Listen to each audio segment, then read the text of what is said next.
Very good evening. Welcome to the debate. వైజాగ్లో వికటాట్టహాసం చేస్తున్న విజయసాయి రెడ్డి గారి గురించి కొత్త అంశాలు తెర మీదకి వస్తున్నాయి. అవి మాట్లాడే ముందు ఐపీఎస్ అధికారుల పైన మాజీ ముఖ్యమంత్రి జగన్మోహన్ రెడ్డి పైన, ఒక డాక్టర్ పైన తనను చంపడానికి కుట్ర చేశారని, చట్టానికి విరుద్ధంగా నివేదికలు ఇచ్చారని ఫిర్యాదు చేసిన రఘురామకృష్ణరాజు గారు, మాజీ ఎంపీ, ప్రస్తుత ఉండి టీడీపీ శాసనసభ్యులు రఘురామకృష్ణరాజు గారు ఇచ్చిన ఫిర్యాదు కొన్ని సంచలనాలకి కారణమవుతోంది. అప్పుడు ఫిర్యాదులు ఇస్తే తీసుకోలేదు, పైగా అసలు చేసిందే వాళ్ళు కాబట్టి న్యాయం జరగదు కాబట్టి సుప్రీంకోర్టుకి వెళ్తే అది హైకోర్టుకి పంపించారు కాబట్టి సుప్రీంకోర్టు వారు ఆయన ఇప్పుడు ఫిర్యాదు చేశారు పోలీసులకి. అది ఎఫ్ఐఆర్ ఇష్యూ అయింది. ఎఫ్ఐఆర్లో ఐపీఎస్లు, ఒక డాక్టరు, మాజీ ముఖ్యమంత్రి జగన్మోహన్ రెడ్డి వీళ్ళ పేర్లన్నీ పెట్టారు. ఆ కేసు ఏమవుతుంది, వాళ్ళపైన ఎలాంటి చర్యలు ఉంటాయి, ఈ విచారణ ఎలా సాగుతుంది, ఎక్కడి వరకు వెళుతుంది, నిజంగానే ఐపీఎస్ల మీద చర్యలు ఉంటాయా, ఇలాంటి చర్చలు చాలా సహజంగానే వస్తాయి, జరుగుతున్నాయి కూడా చర్చలు. ఇది అయితే దీని మీద డిఫరెంట్ ఒపీనియన్స్ కూడా వ్యక్తమవుతున్నాయి. చాలామంది మెజారిటీ ఒపీనియన్ రఘురామకృష్ణరాజుకి మద్దతుగా ఉంది. ఎందుకంటే ఒక రకంగా చెప్పాలంటే జగన్మోహన్ రెడ్డి ప్రభుత్వం పైన మొట్టమొదట తిరుగుబాటు చేసిన ఒక విజిల్ బ్లోయర్ లాంటి వారు రఘురామకృష్ణరాజు గారు. పార్టీ పరంగా కావచ్చు, ప్రభుత్వ పరంగా కావచ్చు, ఒక ధిక్కార ధోరణిని వ్యక్తం చేసి తిరుగుబాటు చేశారు. అందులో భాగంగానే ఆయనకి కస్టోడియల్ టార్చర్ చూపించి ఒక రకంగా కస్టోడియల్ డెత్ నుంచి బయటపడ్డాను నేను అని చెప్పే పరిస్థితి అయింది. అందువల్ల అప్పటి నుంచి ఒక ఉద్యమంలాగా సాగింది. జగన్మోహన్ రెడ్డి ప్రభుత్వం పైన నిరసనలు కానీ, లేకపోతే కొన్ని వోకల్స్గా ఉన్న వాళ్ళు నిలదీయడం కానీ, ప్రశ్నించడం కానీ, సోషల్ మీడియాలో కానీ, ఇవన్నీ. అందువల్ల ఈ కేసు పెట్టిన తర్వాత కూడా ఆయనకి మద్దతుగానే చాలామంది మాట్లాడుతున్నారు. బట్ కొంతమంది మాత్రం ఇది కక్ష సాధింపు అని కొంతమంది ఏదో ఎఫ్ఐఆర్ ఇష్యూ చేయడం, లేకపోతే ఐపీఎస్ల మీద కేసులు పెట్టడం ఏంటని మరికొందరు ఐపీఎస్లు మాజీలు, అంటే ఇప్పుడు ఉద్యోగాల్లో ఉన్న వాళ్ళు ఎవరు మాట్లాడలే కానీ మాజీలు, లేకపోతే రిటైర్ అయిన వాళ్ళు, లేకపోతే మధ్యలో సర్వీస్ వదిలేసిపోయిన వాళ్ళు, ఇలాంటి వాళ్ళు కొంతమంది ఐపీఎస్ల మీద కేసులు పెట్టడం ఏంటి, ఈ ఎంపీకి అలాంటి అర్హత ఉందా, అదే ఇదని రకరకాల కామెంట్లు చేస్తూ ఉన్నారు. ఆ ఐపీఎస్లకు కొంతమంది మద్దతు పలుకుతున్నారు. అయితే చాలా తక్కువ మంది, అది పెద్దగా ఇదేం లేదు. కానీ అసలు ఎలా ఉంది, ఒకటి ఆ మద్దతు పలుకుతున్న వాళ్ళ మీద ఎలాంటి ఒపీనియన్ వ్యక్తమవుతోంది, రెండోది కేసు ఎలా ముందుకెళ్తోంది. అన్నిటికంటే ఈ కేసులో లేటెస్ట్గా వచ్చిన ట్విస్ట్ ఏంటంటే, అసలు రఘురామకృష్ణరాజుని ఆయనని హైదరాబాదులో పోలీసులు లిఫ్ట్ చేయడానికి ముందే లేపేయడానికి స్కెచ్ చేశారా? లిఫ్ట్ చేయడానికి ముందే లేపేయడానికి ఎందుకు అని అంటే, ఏదో కొత్త కొన్ని ఆధారాలు బయటపడుతున్నాయి అనేది ఇప్పుడు రఘురామకృష్ణరాజు గారు బయట పెడుతున్నమాట. సో ఆ అంశాలు మనం మాట్లాడదాం. మనతో మాట్లాడడానికి టీడీపీ శాసనసభ్యులు రఘురామకృష్ణరాజు గారు లైవ్లో ఉన్నారు. రాజు గారు నమస్కారం. నమస్కారం విజయ్ గారు. రాజు గారు, బేసిక్గా అసలు ముందు మీరు పెట్టిన కంప్లైంట్, ఆ తర్వాత ఎఫ్ఐఆర్ ఇష్యూ అయింది కదా, అది పురోగతి ఎలా ఉంది? అది పురోగతి ఉంటుందండి. ఇప్పుడు ఒక ఆఫీసర్ని అపాయింట్ చేయాలి, ఐఓని. ఐ థింక్ బహుశా మరి పాటికి అపాయింట్ చేశారా, మరి 1-2 రోజుల్లో చేస్తారా అనేది చూడాలి. ఇక్కడ ఇద్దరు ఐపీఎస్ వాళ్ళు ఉన్నారు కదా, ఒక మాజీ ముఖ్యమంత్రి. సో ఇద్దరు ఐపీఎస్లు డీజీ ర్యాంకు, ఒక అతను డీజీ, ఇంకొక అతను అడిషనల్ డీజీ ర్యాంకు, లేదా అతను కూడా డీజీ ర్యాంక్ ఇచ్చేశారు. సో ఉన్నారు కాబట్టి వాళ్ళని విచారించాలి అంటే, నార్మల్ గా అయితే ఐఓ అంటే జనరల్ గా సర్కిల్ ఇన్స్పెక్టర్ లేదంటే డిఎస్పీ స్థాయి ఉంటుంది. అవును.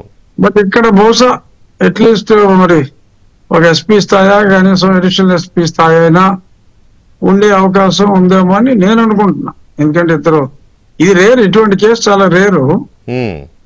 ఇద్దరు డీజీపీ ర్యాంక్ వాళ్ళు, ఒక మాజీ ముఖ్యమంత్రి ఒక 307లో ఉండటం అనేది కొంచెం రేరు. కాబట్టి కొంచెం ఐఓని అపాయింట్ చేయటంలో మరి కాస్త టైం పట్టొచ్చేమో అని నేను అనుకుంటున్నా. ఓకే, మేబీ ఏమన్నా 2 రోజుల్లో 3 రోజుల్లోనూ ఒకసారి ఎఫ్ఐఆర్ అయిన తర్వాత ఇన్వెస్టిగేషన్ స్టార్ట్ అవ్వాలి కనుక బహుశా ఒక 2-3 రోజుల్లో ఖచ్చితంగా ఐఓ అపాయింట్మెంట్ అయిన తర్వాత డెఫినెట్ గా పురోగతి ఉంటుంది. మీరేమనుకుంటున్నారు? ఐఓని అపాయింట్ చేసిన తర్వాత ఇదంతా నిజంగానే ఐపీఎస్ని లేకపోతే వీళ్ళ మీద కేసులు పెట్టి శిక్షించేదాకా ఈ కేసు వెళుతుంది అనే కాన్ఫిడెన్స్ తో ఉన్నారా మీరు? I'm 100% confident. ఎందుకంటే there is very clear evidence. నన్ను కస్టడీలో టార్చర్ చేసిన మాట నిజం.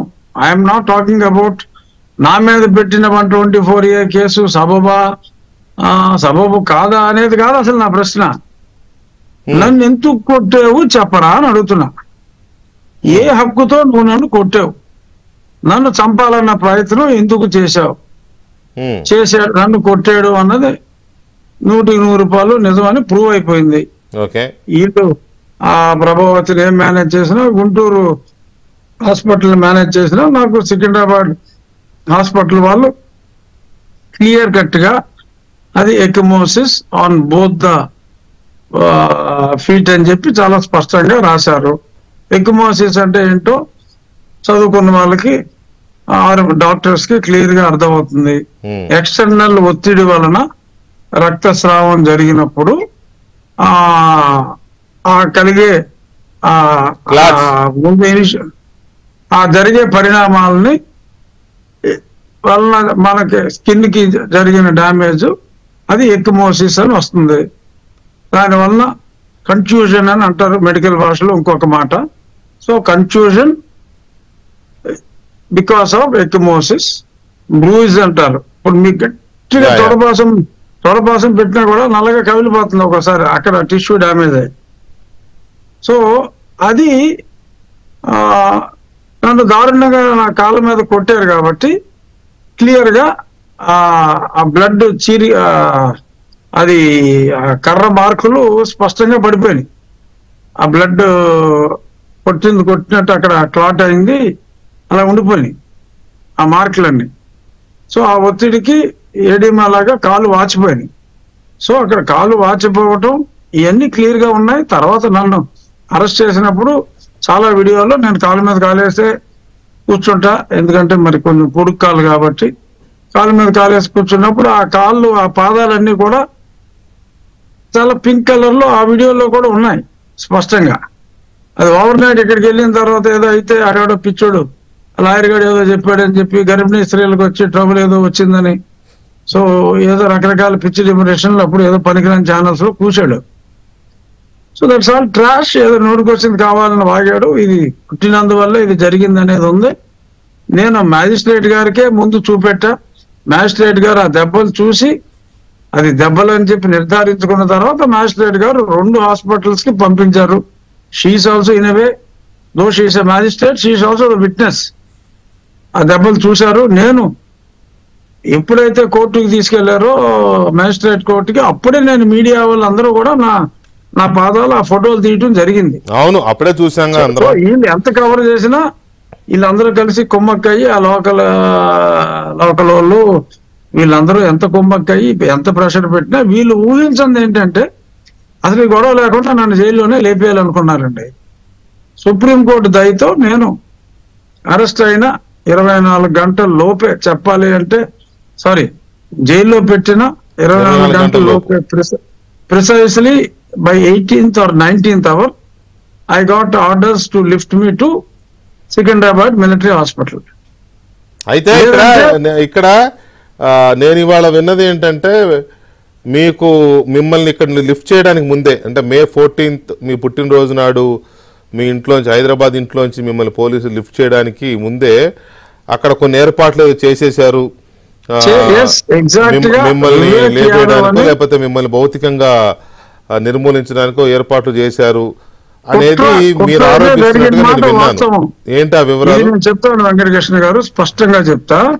కుట్ర జరిగిన మాట వాస్తవం. నేను అంత గంటాపదంగా ఎలా చెప్తున్నానంటే 14/5/21 గుంటూరు అప్పటి జిల్లా కలెక్టర్ వివేక్ యాదవ్ అనే వ్యక్తి ఒక లెటర్ ఇష్యూ చేశాడు I will just read it out. Subject: Law and Order, Guntur District. Dr. Srikanth, cardiologist, GGH Guntur. Directed to be available at GGH at any time for treatment of emergency. Orders issued. అంటే specific గా ఒక doctor పేరు collector mention చేసి ఆ cardiologist ని రెడీగా ఉండమంటాం subject. Reference arised అన్నాడు, అంటే అవసరమైందని. ఎవడు చెప్పాడు ఈ కలెక్టర్కి అనేది ఫస్ట్ పాయింట్. సజ్జలు చెప్పాడా, లేకపోతే సునీల్ చెప్పాడా, ఆంజనేయులు చెప్పాడా, ఎవరు చెప్పారు ఇది ఇమ్మని? అసలు ఇది ఎప్పుడు ఇచ్చాడు? నేను నెక్స్ట్ పేరా చదివితే దీని వెనకాల కుట్రను నేను మీకు 2-3 నిమిషాలు ఎక్స్ప్లెయిన్ చేయగలను. సబ్జెక్ట్ ఏం రాశాడంటే, under some circumstances of the emergency it is hereby directed the superintendent of government general hospital Guntur to keep available Dr. Srikanth, cardiologist, and his team of GGH Guntur at any time for treatment of emergency. The superintendent of GGH also directed to be available on mobile and response to the whenever call comes without any due delay to the callers. నేను ఇందులో రాసిన English ని కొంచెం improve చేశా అక్కడక్కడ. Actual గా butler English వాడారు వీళ్ళు. అది కలెక్టర్ రాశాడా ఎవడో అప్పటికప్పుడు అడావుడిగా రాసి కాదు to available in mobile and response to the whenever call comes without any due delay to the callers. దాని ఏదో అలా పిచ్చి పిచ్చిగానే ఇది డెఫినెట్ గా కలెక్టర్ డిక్టేట్ చేస్తుంటే ఇంత చండాలంగా రాయడు. అది ఎవడో అడవుడుగా రాసి అతనితో సంతకం పెట్టించారు. ఇది నా అరెస్ట్ అరౌండ్ 4:30, 4:45 ఆ ప్రాంతంలో అయింది వెంకటకృష్ణ గారు ఆ రోజు. ఇది దానికన్నా ముందు ఇచ్చుంటే ఆ 120B అయిపోయింది. కుట్ర చేశారు. ఒకవేళ నన్ను అరెస్ట్ చేసిన తర్వాత ఇది ఇచ్చుంటే ఇదేదో పెద్ద బ్లాంక్ గా ఎవడ పేరు రాయకుండా అప్పటికే నన్ను అరెస్ట్ చేసినట్టు టీవీలో అంతా మోతెక్కిపోయింది. నన్ను తీసుకొచ్చేటప్పుడు కూడా ప్రతి ఊర్లోనూ పిక్చరైజ్ చేశారు.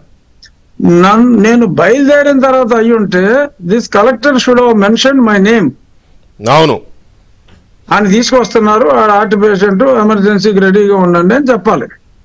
చెప్తే వీళ్ళు కుట్ర తెలిసిపోద్ది. ఈ కాగితం కూడా లక్కీగా నాకు దొరికింది. ఈ కాగితాన్ని బట్టి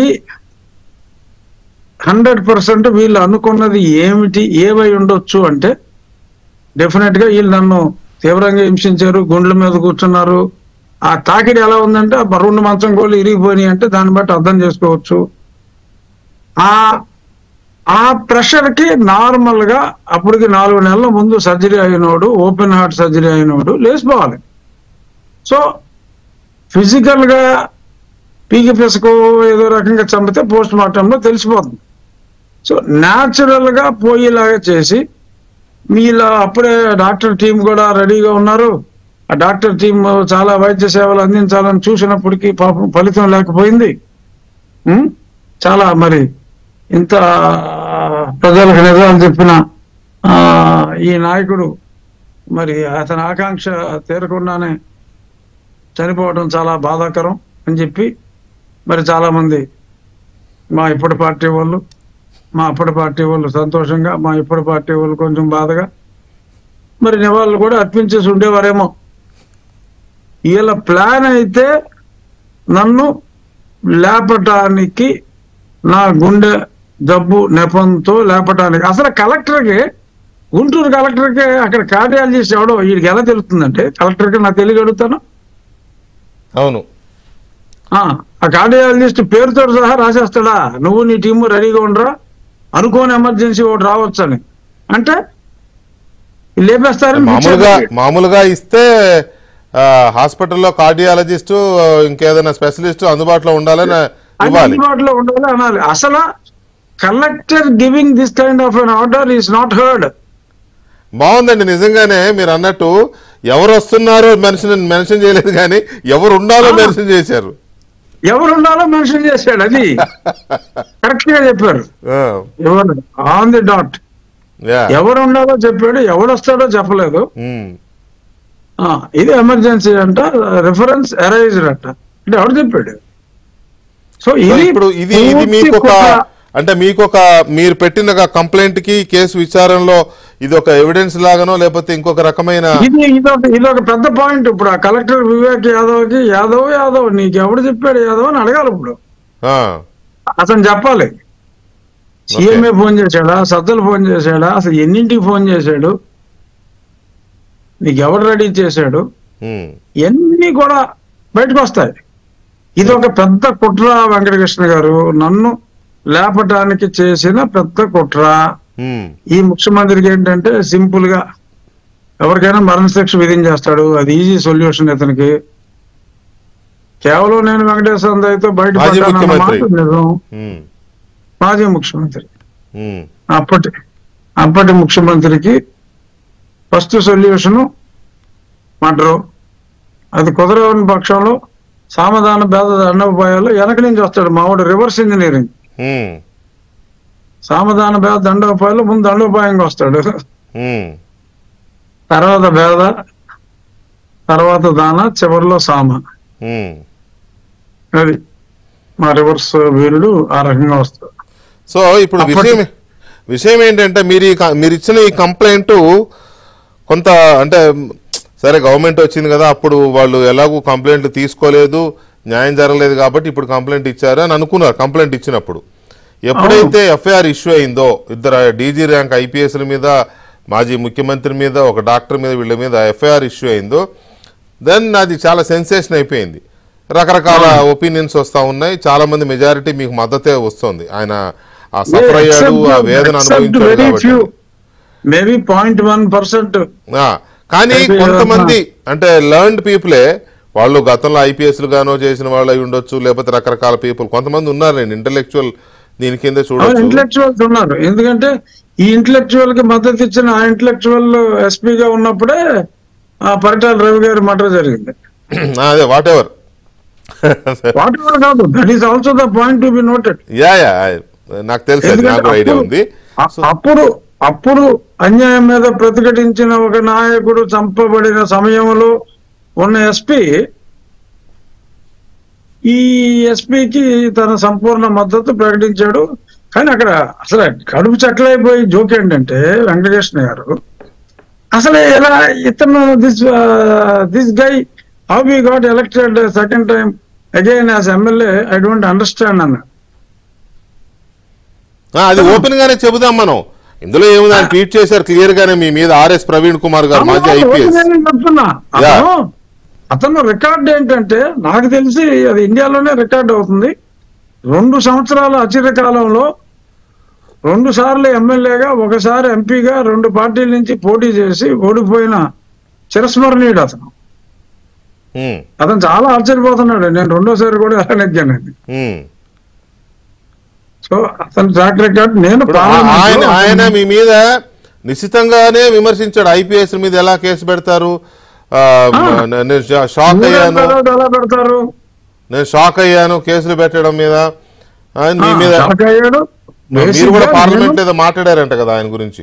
నేను కూడా పార్లమెంట్ లో అతను ఒక చేతులు ఎత్తి ఇలాగా ఈ రకంగా ప్రామిస్ అంటూ పెట్టి, మేము హిందూ దేవుళ్ళని మేము నమ్మము అని ఏదో ఒక స్టేట్మెంట్ ఏదో ఇచ్చుకున్నారంట. అందులో ఈయన ఒక పాత్రధారి. నేను అనేది ఎవరో చేసుకుంటే అది వేరే విషయం. ఒక ప్రభుత్వ అధికారి అయ్యుండి మరి ఒక మత విశ్వాసాన్ని కించపరిచే విధంగా అతను మాట్లాడటం అనేది కరెక్ట్ కాదు. ఒక ప్రభుత్వ ఉద్యోగి అలా మాట్లాడటం కరెక్ట్ కాదు. ఆ సాంఘిక సంక్షేమ హాస్టల్లో మరి చాలాసార్లు కొంతమంది మిస్సింగ్ అవటాలు, కొన్ని రేపులు లాంటివి కూడా రిజిస్టర్ అవుతున్నాయి. ఇవన్నిటి మీద ఒక కన్నేసి ఉంచాలి, let there be an enquiry అని అడగటం జరిగింది. సో అతను మరీ డైరెక్ట్ గా ఇలాగా చెయ్యెత్తి ప్రమాణాలు చేయటం ఇవన్నీ ఉన్నాయి కాబట్టి ఈ felt there is perhaps he would have felt there is a risk of suspension or dismissal. అందుకని చెప్పి అతను ముందే విఆర్ఎస్ తీసుకుని ప్రవీణ్ ప్రకాష్ లాగా తప్పుకున్నాడు. బహుశా నా వల్లనే అతని ఉద్యోగం పోయిందన్న బాధ ఏమన్నా ఉందేమో నాకు తెలియదు. బికాస్ ఆఫ్ దిస్ గై, ఈమె మన అందులో రాశాడు దిస్ గై దిస్ ఫెలో అన్నట్టు వాడాడు అతను. సో అది అతని సంస్కారం. కానీ అక్కడ మరి అతను ప్రవీణ్ కుమార్, సునీల్ కుమార్కి, ఈ కుమార్కి మద్దతు ఇవ్వటం, ఈ కుమార్ ఏమో తీవ్ర ప్రయత్నాలు చేసి మొత్తానికి విజయనగరంలో 15 మందిని పోగేయగలిగాడు ఆయన.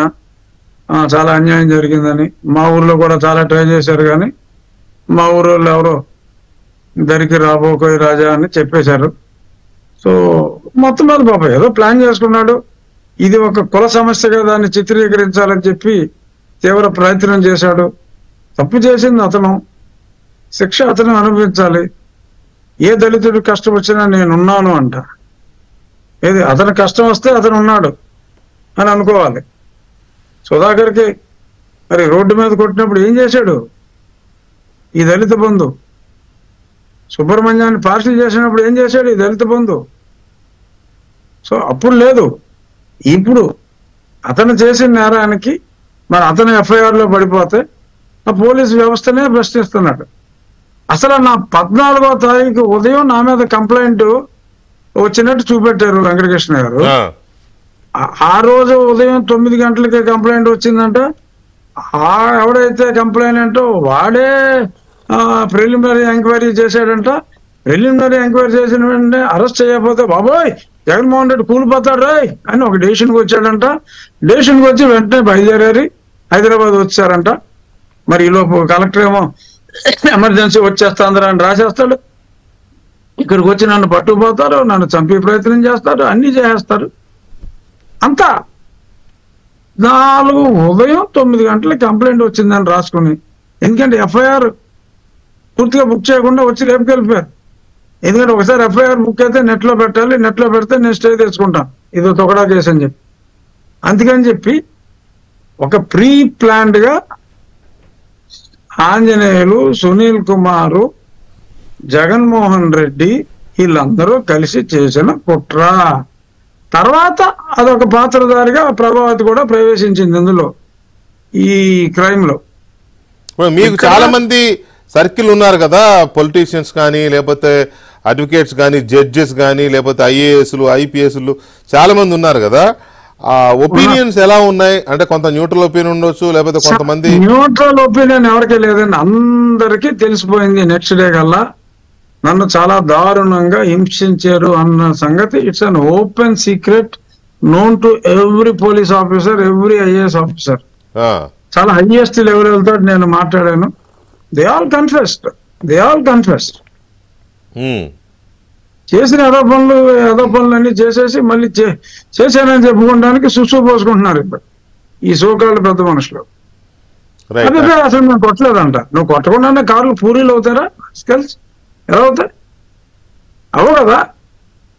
సో ఎప్పుడు ఇది ఉండొచ్చండి వీళ్ళకి నోటీసులు ఇచ్చే కార్యక్రమం కానీ, విచారణ పిలిచే కార్యక్రమాలు ఇవన్నీ ఎప్పుడు ఉండొచ్చు? అంటే నేను ఇందాక చెప్పినట్టు ఐఓ మరి నామినేషన్ అపాయింట్మెంట్ ఆలస్యం అయిందని అనుకుంటున్నా, కానీ కొంత వేగం అయితే పుంజుకోవాలి. ఈరోజు సునీల్ కుమార్ ఆయన ఏదో విఆర్ఎస్ పెట్టుకుందామని ఆలోచిస్తున్నాడంట, మరి పెట్టేశాడో తెలీదు. మరి చిటికి మన ప్రవీణ్ ప్రకాష్ ఆమోదించినట్టు ఇతను ఆమోదిస్తే ఇతను ఫారెన్ పోతాడు. అదే ఆ చర్చ అయితే ఉంది. సునీల్ కుమార్ గారు అలాగే ఆంజనేయులు గారు కూడా ఏదో రిజైన్ చేస్తారు అనేదో చర్చ నడుస్తా ఉంది. మరి అవునా? ఏం యాక్సెప్ట్ చేయకూడదు. చాలా క్రైమ్స్ లో దే ఆర్ పార్ట్నర్స్. సో ముందు అసలు నా కేసు తెలియదాకా వాళ్ళని రిలీవే చేయకూడదు, సస్పెండ్ చేయాలి, రిలీవ్ చేయకూడదు. అంటే వాళ్ళు రిజైన్ చేస్తారు అనే వార్తల్లో నిజమెంతనే మనకు తెలియదు. చర్చ అయితే యాక్సెప్ట్ చేయకూడదు. That is your wish. నా విష్ కాదు,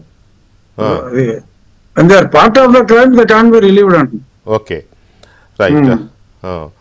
సరే, ఇక మనం ఇంకొక అంశంలోకి వెళితే రాజు గారు, మీ మాజీ మీ అప్పటి పార్టీ అన్నారు కదా మీరు ఇందాక, అప్పటి పార్టీలో జాతీయ ప్రధాన కార్యదర్శి, క్రమశిక్షణా సంఘం, అవును కదా, క్రమశిక్షణా సంఘం చైర్మన్ కూడా కదా ఆయన. అప్పుడు మీకు కూడా నోటీస్ ఇచ్చాడు కదా, నువ్వు క్రమశిక్షణ తక్కువ. మరంటే క్రమశిక్షణ కలిగి వాడనే కదా అర్థం. ప్రాంతీయ పార్టీ జాతీయ కార్యదర్శి. సో ఆయన మీద ఏదో 3 రోజుల నుంచి తెగ మోగుతోంది. నిన్నంతా నోరు బారేసుకున్నాడు. ఇక నిన్నటి నుంచి ఏం జరిగిందో మీకు తెలుసు. అంతా రేవెట్టేశారు అందరూ, ఇంక్లూడింగ్ మై సెల్ఫ్. సో దాని మీద మీ ఒపీనియన్ ఏంటండి ఆ ఎపిసోడ్ మీద? అంటే ఎపిసోడ్ అంటే ఓవరాల్ గా అంటే మ్యాక్రో లెవెల్ చూస్తే అది ఓ భార్య, ఓ భర్త, ఓ ప్రియుడు. సరే, సమ్ ఎలిగేషన్స్, 2 ప్రియులని ఎలిగేషన్ ఉంది. బట్ బేసిక్ గా మరి ఓ ప్రియుడు కథ 3 జీవితాలకు సంబంధించింది. మరి అది యాక్చువల్గా నాకు నిన్న బాధ అనిపించింది ఏంటంటే, అరే పక్కన ఇంత ఎఫ్ఐఆర్ కట్టి అసలు ఈ సంగతి ఆలోచించకుండా శాంతి గర్భం ఎలా దాల్చింది, ఆ గర్భానికి కారకుడు ఎవడు అన్న దాని మీద ఎక్కువ డిస్కషన్ జరగటం నా మనసును కొంచెం నొప్పించింది. ఎందుకంటే that's not the issue to be discussed at this level, అంత మ్యాక్రో లెవెల్లో. కాకపోతే ఆయన ప్రాంతీయ పార్టీ జాతీయ కార్యదర్శి కాబట్టి, ఈ బీయింగ్ అన్ ఇంపార్టెంట్ పర్సన్, ఆయన పేరు ఇందులోకి లాగబడింది కాబట్టి అంత డిస్కషన్ వచ్చింది. బట్ ఆవిడ అయితే చెప్పింది నేను చూసా కాసేపు. ఆ శాంతి గారు చెప్పింది, నాకు విడాకులు మేము తీసుకున్నాము, అతనికి నాకు సంబంధం లేదు, సమ్ మదర్ సుభాష్ అన్న ఆయన నేను కలిసి ఉన్నామన్నారు. ఇవాళ సోషల్ మీడియాలో కూడా సుభాష్ ఈవిడ ఆ బిడ్డ పుట్టినప్పుడు, జనరల్ గా బిడ్డ పుట్టినప్పుడు హాస్పిటల్కి వెళ్తే బిడ్డ తండ్రి ఫీలింగ్స్ ఎలా ఉంటాయో అలాగే ఉన్నాయి. ఆవిడ చెప్పిన దానికి ఆ ఫోటోలకి టాలీ అయింది. అనవసరంగా మరి సాయిరెడ్డి గారిని మరి ఇందులోకి లాగారా అని కూడా నాకు ఆ ఫోటోలు చూస్తే అనిపించింది. కాకపోతే మరి వాళ్ళు వేరే యాంగిల్స్ ఏవో చెప్తున్నారు, వారికి డబ్బు ఇచ్చారని, ఇంకోటని అది నేను పూర్తిగా ఫాలో అవ్వలేదు. కానీ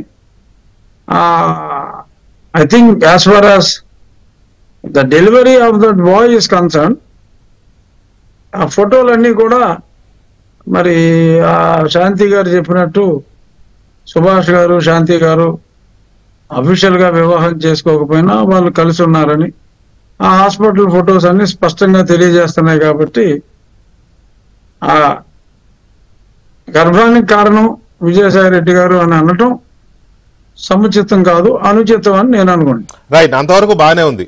మీరు చెప్పింది, మీ అబ్జర్వేషన్ చాలా ఇదిగానే ఉంటుంది, నాకు తెలుసు. కాబట్టి ఐ టు అగ్రీ, దాంట్లో రెండో ఇది లేదు. కాకపోతే క్రక్స్ ఆఫ్ ది ఇష్యూ ఏంటి? ఆమె భర్తగా చెప్పబడుతున్నా, లేదా చెప్పబడుతున్నాయండి భర్తే మదన్ మోహన్ అనే వ్యక్తి పోయి ఒక కంప్లైంట్ ఇచ్చాడు ఎండోమెంట్స్ కమిషనర్కి. అయ్యా, మీ శాఖలో పనిచేస్తున్న అసిస్టెంట్ కమిషనర్ గారి భర్తను నేను, ఇట్లా జరిగింది, నాకు అన్యాయం జరిగింది, ఏదో విచారణ జరిపించండి, నాకు న్యాయం చేయండి, ఏదో ఇచ్చుకున్నాడు. అక్కడే ఎందుకు ఇచ్చాడు కంప్లైంట్? పోలీసులకు ఎందుకు వెళ్ళాలి? అది మన పని కాదు కదా, ఎవరికి ఇవ్వాలో మనం చెప్పం కదా. సరే, అయిపోయింది. ఇప్పుడు విజయసాయి రెడ్డి గారు ప్రశ్నిస్తే ఎవరిని ప్రశ్నించాలి? ఆ మదన్ మోహన్ని ప్రశ్నించాలి. ఆయన సూ చేస్తే ఎవరిని సూ చేయాలి? ఆ మదన్ మోహన్ని సూ చేయాలి. ఆయన వెళ్ళి కొడితే ఎవరిని కొట్టాలి? ఆ మదన్ మోహన్ని కొట్టాలి. లేదా తిడితే ఎవరు తిట్టాలి? మదన్ మోహన్ తిట్టాలి. మేమేం చేసామండి? అది పెట్టి బండ బూతులు, అలాంటి బూతులు మరి.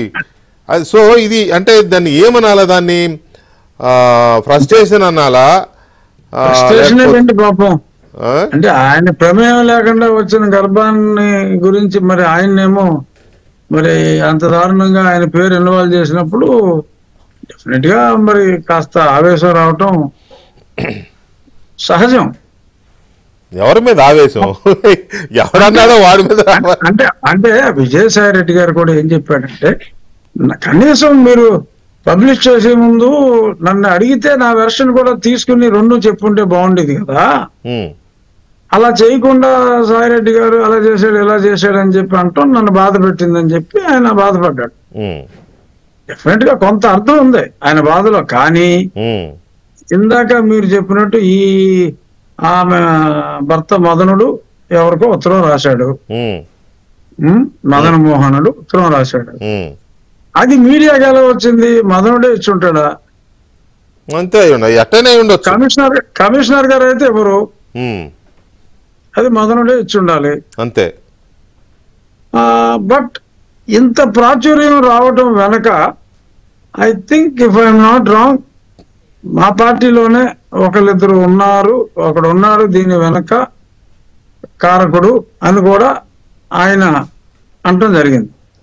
అది నాకు అదే అర్థం కాలే అన్నాడు. ఎవడాడు అన్నది మీరు ఆలోచించాలి. మీ అంచనా ప్రకారం ఎవరై ఉంటారు అంటే జనరల్ గా ఇటువంటి సలహాలు ఎవరిస్తారు వాళ్ళు. అంతేనా? అంటే ఈ ఇష్యూ మొదలైన దగ్గర నుంచి కూడా విజయసాయి రెడ్డి గారికి కనీసం వైసీపీ వైపు నుంచి ఒక్కళ్ళు కూడా రెస్క్యూకు రాలా. యాక్చువల్గా ఒక రకంగా చెప్పాలంటే నేనే ఆయనకి సపోర్ట్ గా మాట్లాడుతున్నా. ఇప్పుడు మీరే మాట్లాడుతున్నారు, నాకు ఆశ్చర్యం వేస్తుంది. బహుశా ఆయన నా పాయింట్ ఏంటంటే ఆయన సాయి రెడ్డి గారు నన్ను గతంలో చాలా ట్వీట్లు ఆయన పెట్టాడా ఎవరు పెట్టారు, అది నేను కాదంటలా.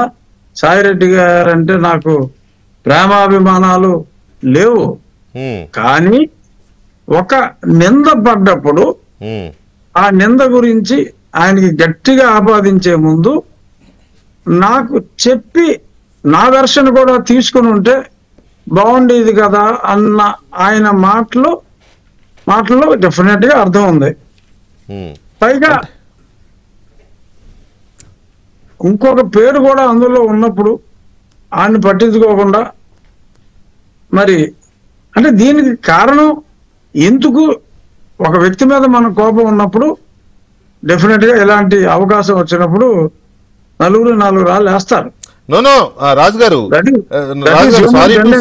సారీ టు సే ఇక్కడ కోపం ఉందా, ప్రేమ, ద్వేషం, రాగద్వేషాలు ఇవి కాకుండా ఆయన ఒక సెలబ్రిటీ, ఆయన ఒక బాహుబలి లాంటి లీడర్. ఆయన వైసీపీలో ఏటు జగన్మోహన్ రెడ్డి గారి అనుచరుడు, సలహాదారుడు, కేసుల్లో ఏటు, పార్లమెంటరీ పార్టీ నాయకుడు, మహామేధావి. కాబట్టి ఆ స్థాయి నాయకుడిని రాగద్వేషాలకు అతీతంగా న్యూస్ అయిపోతుంది.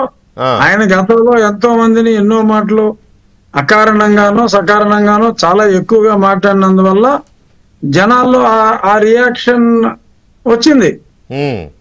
So I think now you should realise అతి సర్వత్ర వర్జయత్ అని, అంత అతిగా అక్కర్లేని విషయాల్లో ఎక్కువగా స్పందిస్తే మరి ఇలాంటి పనికి మాలిన విషయాల్లో ప్రజలు కూడా స్పందిస్తారు. ఇప్పుడు ఎలా అయితే ఆయన మరి మా వెర్షన్ కూడా కనుక్కోండి అని చెప్పి కనుక్కోకుండా మాట్లాడటం కరెక్ట్ కాదన్నారో, మరి ఆ పార్టీ వాళ్ళు కూడా నోటికొచ్చినట్టు మాట్లాడినప్పుడు దత్తపుత్రుడు ఇటువంటి మాటలన్నీ మాట్లాడారు కదా. అలాంటప్పుడు ఆయన కళ్యాణ్ గారి పెళ్లిళ్ళ గురించి మాట్లాడినప్పుడు కూడా అధ్యక్షులు వాళ్ళు అలా మాట్లాడటం సమంజసం కాదని ఒక మాట చెప్పుంటే చాలా బాగుండి ఉండేది. కాకపోతే నాకులాగా కఠిన శిక్షకు గురై ఉండేవాడేమో తెలియదు, కానీ అందరికీ మరి అంత చెప్పాలని మనసులో ఉన్న నోట మాట రాదు సమాజంలో ఎక్కువ మంది. ఇప్పుడేదో స్కిన్ సేవ్ చేసుకోవడం కోసం నన్ను కూడా ఎక్స్ప్లెనేషన్ క్లారిఫికేషన్ అడగాలి కదా అంటే అనుండొచ్చు, కానీ నిజంగానే ఎవడన్నా ముందే నాలాంటి వాడు పోయి ఏంటి సార్ మీ మీద వచ్చింది ఇట్లా కంప్లైంట్ మరి ఏం చెప్తారని అంటే అసలు ఎంట్రీ కూడా ఇచ్చేవాడు కాదు, వాయిస్ ఇచ్చేవాడా ఇవ్వడు, తెలిసిందే కదా మనకి. ఇప్పుడేదో తప్పించుకోవడానికి చెప్పే మాటలు. రైట్, ఇక ఈ ఎపిసోడ్లో 1,60,00,000 బయటపడ్డాయి. ఈ 1,60,00,000 రూపాయలు నాకే ఇచ్చారు, మేము ఇల్లు కొనుక్కోవడానికి మాకు ఇచ్చారు అని చెప్పి మదన్ మోహన్ కన్ఫెస్ చేస్తున్నాడు మీడియాలో, మొత్తం ప్రెస్ క్లబ్ అయిన తిరుగుతూ టీవీ ఛానల్స్ లో కూడా చెప్తున్నాడు. అది దాని వెనక ఏదన్నా అంటే అసలు మదన్ మోహన్ నేను 2016లోనే విడిపోయాము, ఒక కాగితాలు రాసుకున్నామని కాగితాలు చూపెట్టారు శాంతి గారు. ఈ మరి అప్పటికి సాయి రెడ్డి గారికి మరి అసలు 1 కోటి రూపాయలు డబ్బు ఇచ్చే సినిమా లేదు. 16 ముందు అయితే లేదు, ఇది రీసెంట్ డెవలప్మెంట్ ఒకటి. తర్వాత వీళ్ళు 16లో విడిపోయారా 17లో విడిపోయారా, ఈ విడిపోవడం కలవడం రీసెంట్ వీడియోలు కూడా ఆ బీచ్ లో ఎక్కడో డాన్స్ నాకు తెలిసి మా పార్టీ వాళ్ళు పుచ్చుకుంటారు కానీ ఎవరని నేను అనుకోండి. కానీ ఇచ్చినట్టు ఇప్పుడు తీసుకున్నా నేను తీసుకున్నా అని చెప్తున్నాడు, మీకు తెలియదు నాకు తెలియదు. కాబట్టి ఆ డబ్బు ఎందుకు ఇచ్చాడు ఏంటి, వైజాగ్లో చేసిన చాలా అవినీతి కార్యక్రమాలకు ఇది ఒక తీగ అవుతుందా, లాగితే డొంక కదులుతుందా అనేది